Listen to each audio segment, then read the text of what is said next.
Who knew we'd be right here, right now, 9 months ago? No one could have predicted the fallout from the pandemic. Some of us are having a really hard time, and that's okay. Some of us are coping and managing the best we can, and that is awesome. Some of us feel like, dare I say, we are thriving, and that's important to notice too. My name is Kristi Horner. I'm a proud Tri Delta from the Delta Chi chapter at Denison University. On any given day, over the last 9 months, I have had hard days. Days where I feel like I'm getting by, and days where I do dare to say I'm thriving. I'm a daughter, a sister, a mom, a friend, a colleague, and a team leader. I have a heart for caregivers. After all, I'm a carer. My guess is you're a carer too. I founded a nonprofit, Courage to Caregivers, with the mission to provide hope, support, and courage to caregivers and loved ones of those living with mental illness. It was founded after my 4-year journey of providing emotional and mental support to my brother living with mental illness. During those 4 years, I slowly and quietly gained weight. As I reflected on my weight gain, I realized I was using food as a way to feel better. I would spend hours with my brother on the phone, day after day, and when we were finished with those very long calls, he would say, "I feel so much better." And I was then using food to cope with the complicated emotions I had been feeling. My weight had been something that had slowly increased as I was trying to cope. The day I could barely button my jeans was the day I made the decision that something needed to change.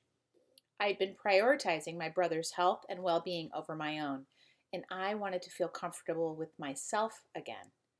I tried everything. After all, we think it's pretty simple. Eat less, exercise more, right? My experience was not as simple as that. It felt like no matter what I did, well, it was all hard. It felt like I had gone as far as I could by myself, and I realized it was time to ask for help. I had to reframe that asking for help was not a sign of weakness. In fact, it's a sign of strength. Indeed, asking for help can be one of the most courageous things we ever do. My journey towards wholeness and wellness started with acceptance, owning my story, being vulnerable first with myself, and then being brave enough to share my story and my journey with others. After acceptance came noticing. First, noticing what caused me stress, and then noticing when and how I used healthy and unhealthy coping strategies for that stress. Acceptance, noticing, then accountability. It turns out showing up weekly to a support group was critical to staying the course. Most days, other people and their stories inspired me to keep going. And then some days I was there to support others in their journey. Acceptance, noticing, inner and shared accountability. Then at the very heart of it all is why. At first I thought my why, to begin and stay motivated, was to see a lower size on my jeans. As I learned healthier coping strategies for my complicated feelings, I realized my pant size actually had nothing to do with my why. The why that has actually kept me motivated to this day is the realization that I mattered. I matter regardless of my pant size. I matter because I exist. And you know what? You matter too.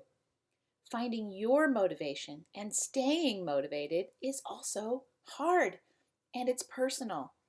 Make a plan with specific steps and you can do it. For me, it was acceptance, noticing, inner and shared accountability, having a plan which included goals, and ultimately staying focused on my why.